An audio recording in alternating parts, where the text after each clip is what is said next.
Hello students, मेरा नाम है Rajesh Chamola, ICT virtual classes Dehradun से। और हमने अभी पिछली क्लासेस में आपके कक्षा 10 के चैप्टर नंबर 6 जैव प्रक्रम वाले चैप्टर को डिस्कस कर लिया था। पिछले लेक्चर में हमने चैप्टर नंबर 7 जिसका नाम है नियंत्रण एवं समन्वय, इससे शुरू किया था। लेकिन मैं आज इस चैप्टर में आपको एक दो बातें फिर से बताना चाहता हूँ।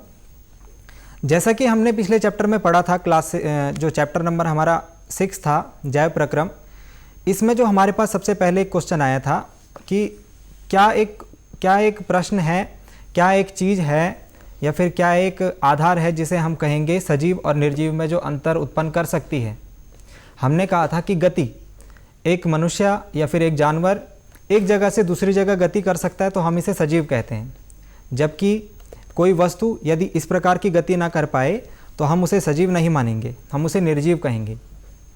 लेकिन हमारी ये परिभाषा, हमारी ये बात गलत हो जाती है तब जब हम देखते हैं कि जो पेड़ पौधे हैं वे भी सजीव हैं लेकिन वो गति नहीं करते। तो हमारी जो गति वाली परिभाषा है, एक जगह से दूसरी जगह जाने वाली, जो सजीवों को डिफाइन करने की हमने एक परिभाषा दी थी, वो गलत यहाँ पर प्रूफ हो जाती है। तो फिर हमने ये ढूंढना स्टार्ट करा कि एक कौन सी ऐसी बात बताई जाए जो कि सभी सजीवों पर फिट बैठे, सभी सजीवों के लिए लागू हो लेकिन निर्जीवों के लिए नहीं। तो हमने फिर आगे डिस्कस करा था, हमने कहा था कि सजीवों के जीवन पर्यंत उनके कोशिकाएं कुछ काम करते रहती हैं। सजीव जो हैं किससे मिलकर बने होते हैं। क्लास 9th में आपने जो आपका बायोलॉजी का चैप्टर था, जीव विज्ञान का चैप्टर था, उसमें कोशिका एक अध्याय था जिसका नाम है जीवन की मूलभूत इकाई।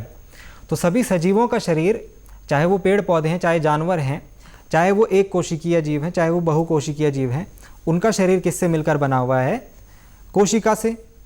तो कोशिका का जीवन पूरे जन्म से लेकर मृत्यु तक उस सजीव के शरीर में कुछ कार्य कराने होते हैं, और उन कार्य को यदि वो जीवन पर्यंत जब तक वो करती रहती है तब तक उसका हम सजीव मानते हैं।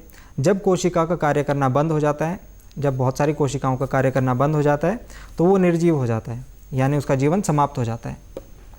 ये चीज़ें हमने पिछले चैप्टर में डिस्कस करी थी, और यहाँ पर हमने एक शब्द यूज़ करा था जिसका नाम है प्रक्रम या जैव प्रक्रम, जो कि आपके चैप्टर का नाम भी था। तो जैव प्रक्रम कौन से प्रक्रम हो गए? जैव प्रक्रम वही प्रक्रम थे कि जो सजीवों के जीवन को चलाए रखने का, स्मूथली उनको लाइफ को चलाए रखने के लिए रिस्पॉन्सिबल होते थे, उत्तरदायी होते थे, है ना। जैसे कि मैं आपको एग्जांपल के तौर पर समझाता हूँ। जैसे ह्यूमन का हार्ट है, हमारा हृदय है, जो कि हमने पढ़ा था कि एक पंप की भांति कार्य करता है। तो उसका कार्य क्या है? हार्ट का काम है कि रक्त को शरीर के सभी भागों में, सभी कोनों में कंटिन्यूसली एवं समान रूप से पहुँचाए। ऐसे ही हमारे फेफड़ों का क्या कार्य था, जो हमने श्वसन तंत्र में पढ़ा था। फेफड़ों का कार्य है कि हमारे शरीर को ऑक्सीजन की आवश्यकता होती है। हम रेस्पिरेशन की जो प्रोसेस है उसमें हम ऑक्सीजन लेते हैं एवं कार्बन डाइऑक्साइड छोड़ते हैं। तो इस काम को कराने के लिए हमारे शरीर में फेफड़े मौजूद हैं। इसमें मैंने आपको एक चीज़ और समझाई थी कि जो मनुष्य का शरीर है या फिर सजीव का जो शरीर है, उसे आप एक फैक्ट्री की भांति ले लीजिए।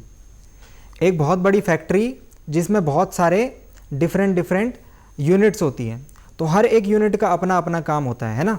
ऐसे ही हमारे शरीर में, यदि मैं सजीवों में स्पेसिफिक मनुष्यों के शरीर की बात करूं, तो हमारे शरीर में भी तो डिफरेंट यूनिट्स हैं, डिफरेंट पार्ट्स हैं।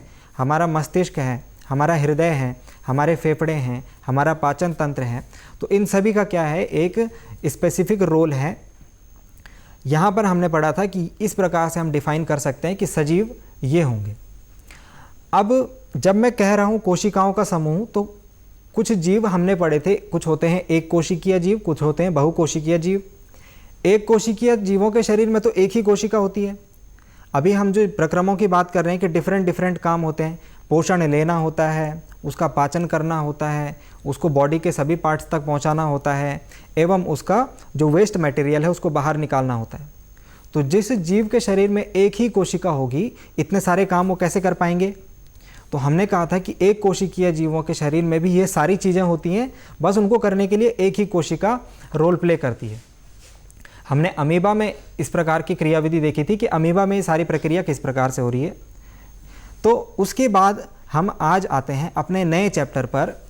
अभी आपने ध्यान दिया कि हमने सजीवों का निर्धारण किसके आधार पर किया, कि उनके शरीर में जो विभिन्न प्रक्रम हैं जो उनको जीवन पर्यंत चलते रहें, है ना। ऐसे ही पेड़ पौधों के लिए भी ये बात लागू होती है। पेड़ पौधे भी अपना पोषण प्राप्त करते हैं, उन्हें बॉडी के पेड़ के डिफरेंट पार्ट्स तक, चाहे वो जड़ हैं चाहे वो तना है, वहाँ तक पहुँचाते हैं। और उसके बाद जो वेस्ट मटेरियल होगी, जैसे उसके पत्ते सूख जाते हैं तो पत्ते झड़ जाते हैं, या फिर उसकी खाल जो है त्वचा वो निकल जाती है। तो ये सभी चीज़ें पेड़ पौधों पर भी लागू हो रही हैं। इसके बाद हम देखते हैं कि बहुकोशिकीय जीवों में बहुत सारी कोशिकाएं होती हैं, और कोशिकाएं के समूह को हमने कहा था उत्तक। ये उत्तक मिलकर अंग बनाते हैं, और ये अंग मिलकर एक तंत्र का निर्माण करते हैं। ये चीज़ें हमने क्लास 9th में पढ़ी थी। अब इन तंत्रों का काम होता है बॉडी के किसी स्पेसिफिक फंक्शन को करने का। यहाँ तक आप पढ़ चुके हैं। जैसे सपोज़ हमारा हाथ है, किसी चीज़ को पकड़ने के लिए, किसी चीज़ को उठाने के लिए हम इसका प्रयोग करते हैं। लेकिन हमारी बॉडी में ऐसे बहुत सारे तंत्र हैं, उन सभी तंत्रों को कैसे कोऑर्डिनेट किया जाए। तो यहाँ से हम इस चैप्टर की हेडिंग जो कि है नियंत्रण एवं समन्वय, इसको समझ सकते हैं कि नियंत्रण एवं समन्वय, इस चैप्टर का नाम कैसे पढ़ा होगा, कैसे हम इसको एक्सप्लेन करेंगे। तो हमारे बॉडी में सपोज़ हम ये देखते हैं कि सपोज़ कोई चींटी हमें काटती है, किसी चींटी ने हमारे पैर पर काटा, तो तुरंत हमें एहसास होता है कि हमारे पैर पर कोई चीज़ चुभी, और तुरंत हमारा माइंड हमें ये मैसेज देता है कि अपना हाथ उस जगह पर लेके जाइए, या फिर उस जगह को ज़ोर से झटकिए ताकि जो वहाँ पर चींटी बैठी है उसे हटाया जा सके, और जो हमें काटने से जो दर्द हो रहा है वो ना हो। तो एक छोटी सी प्रोसेस आपने देखी, एक सिर्फ चींटी ने काटा, और उसके लिए कितने सारे अंगों को काम करना पड़ा, हमारे मस्तिष्क को, हमारे हाथ को, या फिर हमारी मांसपेशियों को। तो जब मैं ये बात करूँगा कि अगर ये सारी चीज़ें एक कंट्रोल्ड वे में ना चलें, मतलब यदि चींटी ने काटा और मेरे दिमाग ने मुझे मैसेज नहीं दिया, तो क्या होगा, चींटी बहुत देर तक काटेगी, उससे हमें प्रॉब्लम हो सकती है। या फिर कोई गर्म वस्तु हम छू रहे हैं और हमें एहसास ही नहीं हो रहा है वो गर्म है, हमारा माइंड हमें ये मैसेज दे नहीं रहा है, हमारा दिमाग हमें ये मैसेज नहीं दे रहा है, तो हमारा हाथ बहुत देर तक उस गर्म वस्तु पर रहेगा, जिससे हमारी त्वचा जल सकती है। तो इसे कहेंगे नियंत्रण, इसे कहेंगे नियंत्रण, हमारे बॉडी पार्ट्स पर नियंत्रण। समन्वय का मतलब होता है कोऑर्डिनेशन। इसे हम ऐसे समझ सकते हैं कि जैसे मैंने आपको चींटी के काटने वाला एग्जाम्पल दिया था, तो हमारे माइंड, हमारी मांसपेशियों और हमारे बॉडी के अदर पार्ट्स में एक कोऑर्डिनेशन है। इसी वजह से हम जो भी क्रिया हुई थी, चींटी के काटने से जो भी दर्द हुआ था, उसे हम रोक पाए। ये इस चैप्टर का ब्रीफ मैंने आपको ये एक्सप्लेन किया है कि इस चैप्टर में हम क्या क्या पढ़ पाएंगे। अब आगे समझते हैं कि इस चैप्टर में हमें और कौन कौन सी चीज़ें देखनी हैं, और इस चैप्टर में आने वाले डिफरेंट टॉपिक्स को हमको कैसे समझने। तो सबसे पहले मैं आपको इसी की जो 3-4 पॉइंट्स मैंने आपको बताए, उनको ही एक्सप्लेन करते हैं।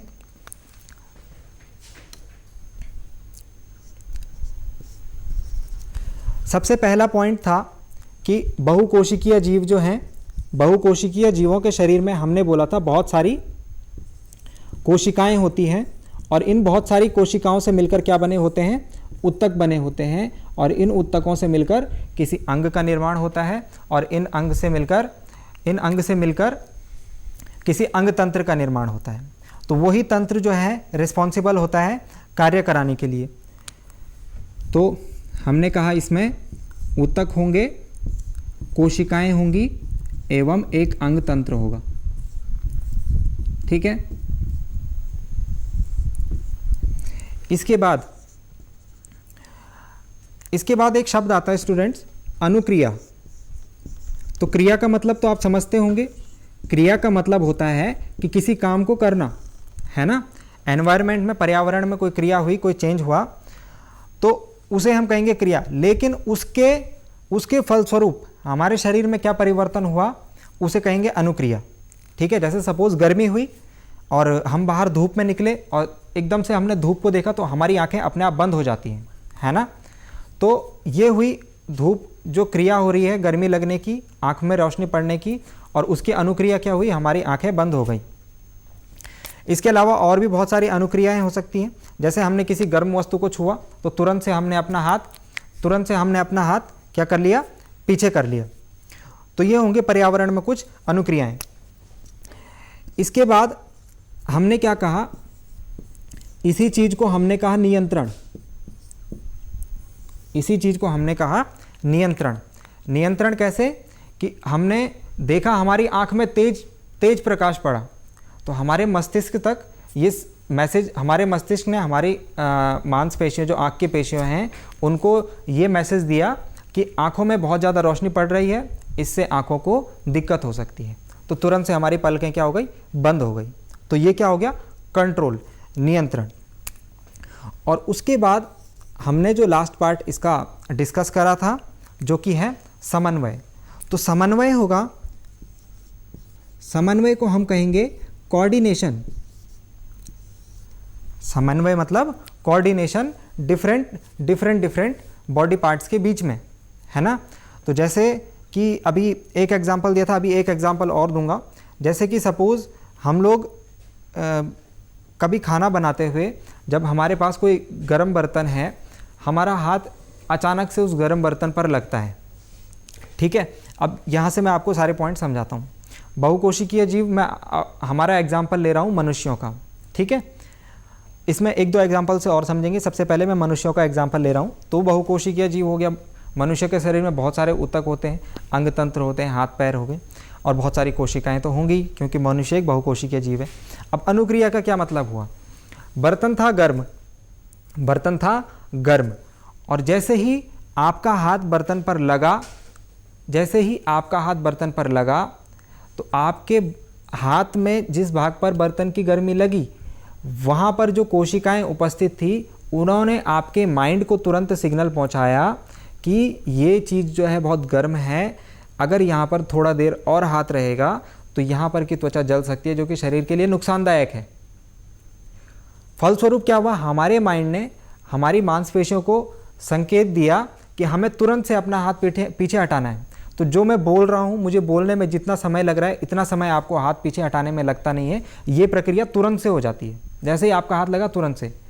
तो ये हो गई उसकी अनुक्रिया, मीन्स पर्यावरण में जो परिवर्तन आए उसकी क्रिया के हमने क्या इफेक्ट पड़ा, वो हो गई उसकी अनुक्रिया। ओके, देन नियंत्रण। नियंत्रण से मैंने आपको मतलब बताया था कि कंट्रोल होना चाहिए, यानी कि ऐसा नहीं होना चाहिए कि हमारे माइंड को जो है मैसेज जो है देर में पहुंच रहा है और हमारा हाथ काफ़ी देर तक उस बर्तन के संपर्क में है। ऐसा होने से क्या होगा, हमारे हाथ की त्वचा जल सकती है, जो कि हमारे लिए नुकसानदायक होगा। तो ये हो गया कंट्रोल।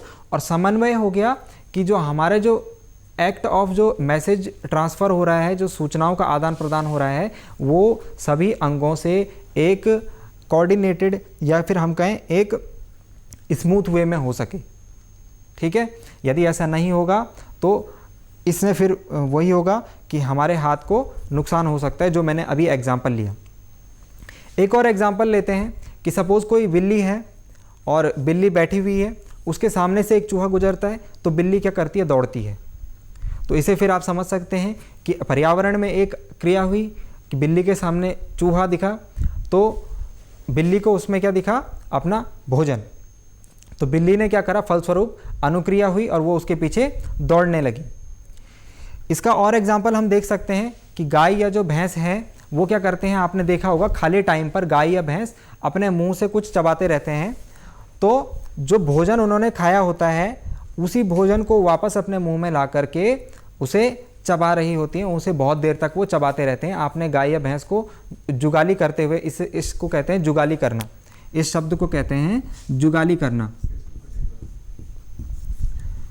तो जुगाली का क्या मतलब होगा स्टूडेंट्स, जुगाली का मतलब कि जब वो खाने को चबाते रहती हैं तो वो क्या कर रही है, उस खाने को बारीक बारीक टुकड़ों में तोड़ रही है, ताकि वो उसके बॉडी के लिए जो उसके पोषण है, जो न्यूट्रिएंट्स हैं, वो उसको अच्छे तरीके से मिल सके। तो ये बात आप समझ रहे हैं, हो क्या रहा है यहाँ पर कि कोई भी क्रिया है, ये हम सजीवों के लिए, जो हम सजीव निर्धारित कर चुके हैं, लेकिन ये क्रियाएं भी क्या है, जीवन के लिए आवश्यक हैं, है ना। ये क्रियाएं भी क्या है, जीवन के लिए आवश्यक हैं, और जीवन पर्यंत हम इन एक्टिविटीज़ को देखते रहते हैं।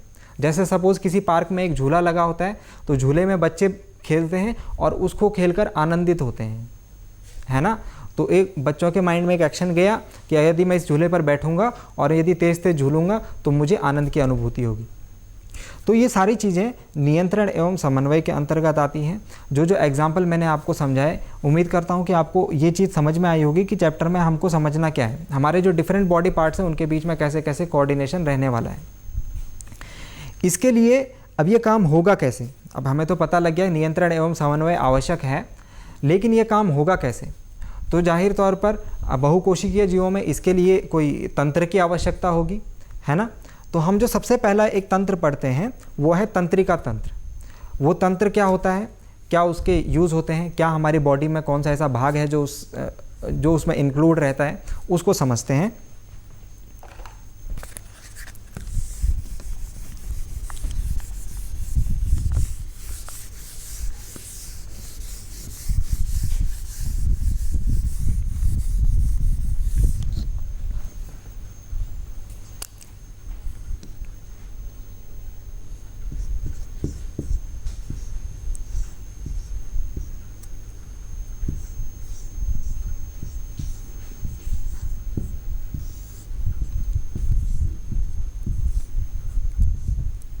तंत्रिका तंत्र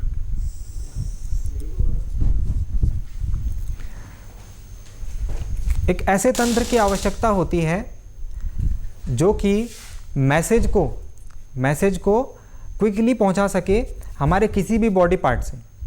तो आपको पता है कि हमारा जो शरीर है वो कोशिकाओं से मिलकर बना है, और एक कोशिका यहाँ पर जो हमारे शरीर के ऊपर ऊतक जो प्रेजेंट होता है,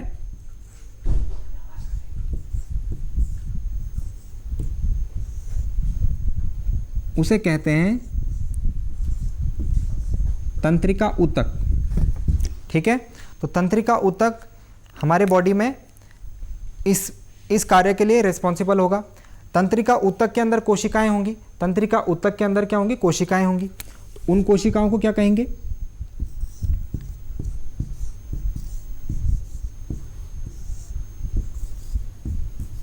उन कोशिकाओं को कहेंगे तंत्रिका कोशिका। और आपने एक शब्द सुना होगा, यदि नहीं सुना होगा तो आपको इस चैप्टर में सुनने को मिलेगा, उस शब्द का नाम है न्यूरॉन। तो जो न्यूरॉन कहा जाता है वो इसी तंत्रिका कोशिका को कहा जाता है। इस शब्द को आपको याद रखना है। न्यूरॉन आगे की क्लासेस में, जब आप हायर क्लासेस में जाएंगे तो वहाँ पर न्यूरॉन का जिक्र होगा। तो न्यूरॉन क्या है, एक तंत्रिका कोशिका है।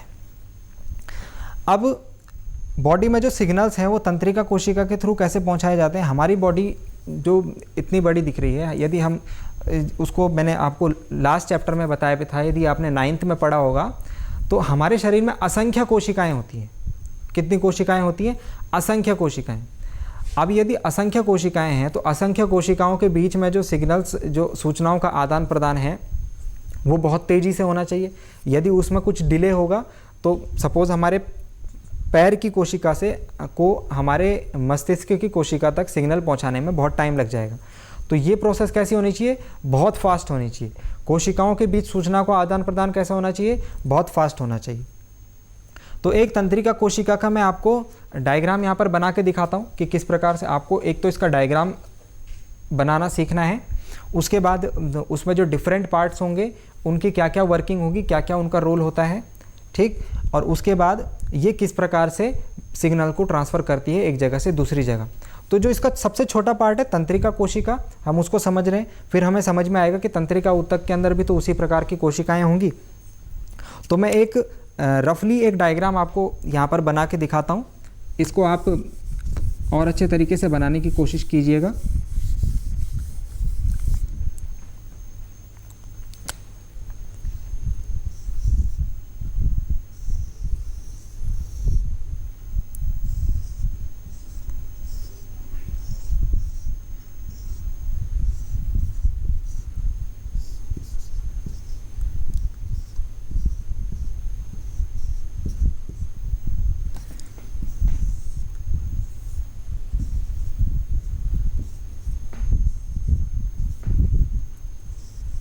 कुछ इस प्रकार से हम एक तंत्रिका कोशिका को कंसीडर, न्यूरॉन को कंसीडर कर सकते हैं।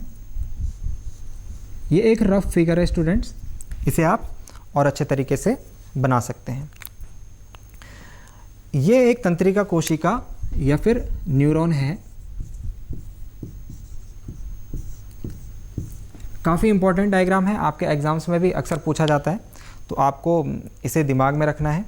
और इसका ये एक रफ फिगर है, तो आप इसको आइडिया लेकर के इसे अच्छे तरीके से बना सकते हैं। मैं डिस्कस करता हूँ कि क्या क्या इसके पार्ट्स होते हैं। सबसे पहले तो जो सिग्नल्स, हम जिस सिग्नल्स की बात कर रहे हैं वो सिग्नल्स आएंगे कहाँ से, वो संकेत कहाँ से लिए जाएंगे, कहाँ से एक्सेप्ट किए जाएंगे। तो वो ये जो आपको ये पेड़ नुमा, धागे नुमा संरचनाएं दिख रही है ना, इन धागे नुमा संरचनाओं को हम कहते हैं द्रुमिका। इन धागे नुमा संरचनाओं को हम कहते हैं द्रुमिका। तो द्रुमिका क्या करेंगी, द्रुमिका सिग्नल को रिसीव करेंगी। सिग्नल को रिसीव करने का काम द्रुमिका का। द्रुमिका जब सिग्नल को रिसीव करेंगी तो उसके बाद आप देख रहे हैं यहाँ से सिग्नल आएगा, तो दैट मीन्स कि यहाँ जाएगा, इस वाले भाग में, है ना। सब जगह से आप देख रहे होंगे धागे नुमा संरचना यहाँ आकर के मिल रही है। तो ये जो सेंट्रल वाला पार्ट है, इसको, ये वाले पार्ट को छोड़ करके, इसको मैं थोड़ा डार्क कर रहा हूँ, इस वाले पार्ट को छोड़ करके जो ये सेंट्रल वाला पार्ट है, इसे हम कहते हैं कोशिका काय। कोशिका काय, काय मीन्स बॉडी, है ना। तो ये हो गया कोशिका काय, या फिर कोशिका का मैक्सिमम शरीर, या उसका मैक्सिमम जो पार्ट होता है वो बॉडी यहाँ पर होती है। उसके बीच में आप ये देख रहे होंगे, ये जो डार्क पार्ट मैंने आपको यहाँ पर ड्रॉ किया है, ये है केंद्रक। आपको पता है कोशिका में एक केंद्रक तो होता है, तो ये इसका केंद्रक वाला भाग है। केंद्रक यानी न्यूक्लियस, है ना। तो क्लास 9th में आपने पढ़ा होगा कि केंद्रक जो है एक हेड क्वार्टर होता है कोशिका का, है ना। तो इम्पॉर्टेंट फैक्ट ये भी है कि कोशिका का हेड क्वार्टर किसे कहा जाता है, केंद्रक को कहा जाता है। इसके बाद इस रास्ते होता हुआ ये कोशिका का अंतिम सिरा है, अंतिम सिरा, और टेल भी इसे बोल सकते हैं। तो इस रास्ते होता हुआ ये कोशिका के अंतिम सिरे तक आ जाता है। और जो बीच वाला पार्ट्स हैं, आपको ये बॉक्स लाइक स्ट्रक्चर और ये धागे, इसके बीच में एक सीधी स्ट्रेट ये जो बॉक्स लाइक स्ट्रक्चर दिख रहे हैं, तो इसे हम कहते हैं तंत्रिकाक्ष।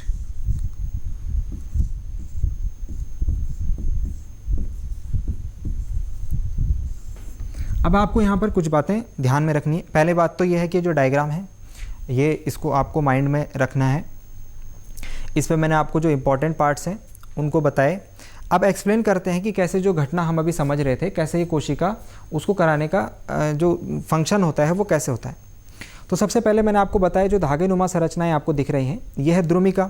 तो द्रुमिकाओं का काम क्या है, ये एक्सेप्टर है, इनको एक्सेप्ट करना है किसी भी सूचना को, है ना। और रिसेप्टर्स हम इनको कह सकते हैं। यहाँ से सूचनाएं एकत्रित होकर के कहाँ गई, कोशिका काय में। कोशिका काय में ये कन्वर्ट होती हैं किस प्रकार के सिग्नल में, विद्युत आवेग। कैसे, विद्युत आवेग के रूप में फिर ये कोशिका काय में कन्वर्ट हो जाती है, और उससे आगे विद्युत आवेग के रूप में जाती है ना, इलेक्ट्रिक सिग्नल्स। अब कोशिका काय क्या करेगा, विद्युत आवेग में यहाँ पर ये कन्वर्ट हो जाएंगी। इसके बाद ये तंत्रिकाक्ष से होते हुए, ये विद्युत आवेग जो होंगे तंत्रिकाक्ष से होते हुए कोशिका के अंतिम सिरे तक पहुँच जाएंगे। इतनी बात समझ में आ गई। द्रुमिका से सिग्नल्स रिसीव किए गए, कोशिका काय में पहुँचे, वहाँ से विद्युत आवेग के रूप में तंत्रिकाक्ष से होते हुए ये अंतिम सिरे तक पहुँच गए। अब अंतिम सिरे के बाद क्या होगा, अंतिम सिरे के बाद ऐसी ही एक दूसरी कोशिका होगी। अंतिम सिरे के बाद ऐसी ही एक दूसरी कोशिका होगी, इसको मैं कोशिका नंबर 2 बोल देता हूँ। उस कोशिका का फिर अंतिम सिरा आएगा, फिर उस अंतिम सिरे के बाद एक और कोशिका होगी। तो ये मतलब ये कोशिकाओं का जाल होगा। अंतिम सिरे के बाद जो दूसरी कोशिका जुड़ी होगी वो डायरेक्ट नहीं जुड़ी होगी, वो डायरेक्ट नहीं जुड़ी होगी। वहाँ पर एक वर्ड आता है, उसको बोलते हैं सिनेप्स और सिनेप्टिक दरार। तो उस खाली स्पेस में एक रसायन का स्राव होता है, उस रसायन से फिर वो दूसरी कोशिका में, फिर दूसरी कोशिका से तीसरी कोशिका में, ऐसे प्रकार के, इस प्रकार से पूरे तंत्रिका ऊतक में, और फिर पूरे तंत्रिका ऊतक से वो मैसेज जो है हमारे माइंड तक या फिर पहुंचाया जाता है बॉडी के डिफरेंट पार्ट्स तक। तो ये एक हमने ब्रीफ में समझा इसको कि कैसे एक न्यूरॉन में जो मैसेज का जो एक्सचेंज हो रहा है वो किस प्रकार से हो रहा है। स्टूडेंट्स, ये एक इम्पॉर्टेंट चीज़ है। इसके बाद हम आगे समझेंगे कि ये सिनेप्टिक दरार होती क्या है, ये और इसमें और कुछ बातें होंगी, उनको हम नेक्स्ट लेक्चर में कवर करेंगे। तब तक के लिए मैं आपको इसे रिवाइज़ करने के लिए कहूँगा। आप इसे रिवाइज़ कीजिएगा, इसको और समझिएगा, इस डायग्राम को बनाने की कोशिश कीजिएगा, क्योंकि ये इंपॉर्टेंट है एग्ज़ाम के पॉइंट ऑफ व्यू से।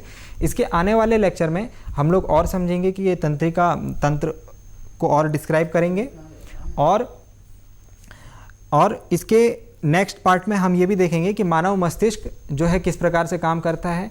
तंत्रिका तंत्र से निकलने के बाद ये सूचनाएं कहाँ जाती हैं, फिर वहाँ से वापस आने का प्रक्रम क्या होता है, क्रिया किस प्रकार से होती है, कोई प्रतिवर्ती क्रिया होगी, कोई क्रिया हमको बहुत जल्द ही संपन्न करानी होगी, तो उसके लिए कौन सा अंग उत्तरदायी होता है, यानी कौन से बॉडी पार्ट को काम करना होता है। ठीक है, तो स्टूडेंट्स आज के लिए आज का समय इतना ही, आज के लिए हम इतना ही पढ़ते हैं। नेक्स्ट इसके अगली क्लास में हम लोग देखेंगे कि जो मानव मस्तिष्क से भी रिलेटेड हम बातों को सीखेंगे, और प्रतिवर्ती क्रिया या प्रतिवर्ती चाप किसे कहते हैं इसको हम समझेंगे। आज आप इस चैप्टर को रिवाइज़ कीजिएगा, जितना आपको बातें बताई गई उसे आप घर पे रिवाइज़ कीजिएगा।